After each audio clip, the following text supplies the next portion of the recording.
કરજણમાં iftar party દ્વારા કોમી એકતાનો સંદેશ।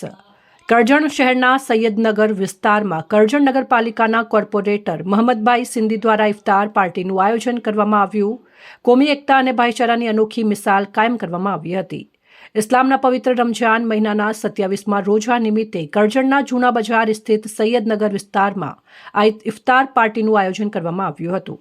દર વર્ષની પરંપરા મુજબ આ વર્ષે પણ મોહમ્મદભાઈ સિંધી અને અહેમદભાઈ સિંધી દ્વારા મુસ્લિમ બિરાદરો ઉપરાંત તમામ ધર્મના લોકોને આમંત્રિત કરવામાં આવ્યા। મંગળવારે સાંજે સૂર્યાસ્ત બાદ ઉપસ્થિત રોજેદારોએ સરબત, ફળ અને ખજૂરથી રોજા ખોલી ઇફતાર કર્યો હતો। આ પ્રસંગે કરજણ નગરપાલિકાના સભ્યો તેમજ શહેરના અગ્રણીઓ મોટી સંખ્યામાં હાજર રહ્યા। મોહમ્મદભાઈ સિંધી કરજણ શહેરમાં સામાજિક અને રાજકીય ક્ષેત્રે પોતાની સક્રિય કામગીરી માટે જાણીતા છે। તેઓ હંમેશા કોમી એકતા અને ભાઈચારાની ભાવનાને મજબૂત બનાવવા માટે પ્રયત્નશીલ રહેતા હોવાનું સ્થાનિકોએ જણાવ્યું હતું।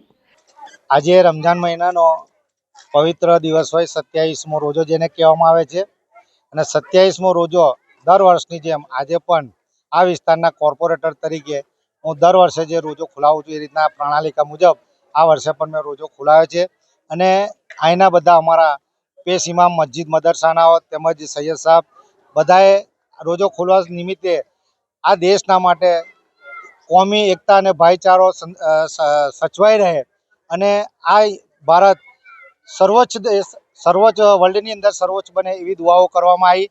અને આ તબક્કે હું પણ આપના માધ્યમપૂર્વક કહેવા માંગુ છું કે અમારો વિસ્તાર હર હંમેશ ભાઈચારાથી, એકતાથી આજે પણ ચાલી રહેલો છે।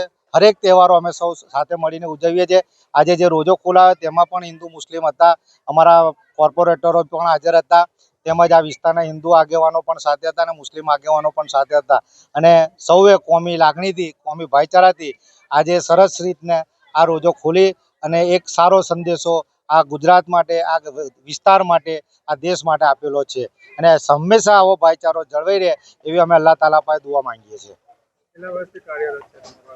હું લગભગ 30 થી 32 વર્ષથી કાર્યરત છું અને દર વર્ષે 27મો રોજો ખોલાવવાનું મારું ધ્યેય હોય છે, લક્ષ્ય હોય છે, હું ખોલાવું છું રોજો। રિપોર્ટ પરવીન વસાવા, સંબંધ ભારત ન્યૂઝ, કરજણ, વડોદરા।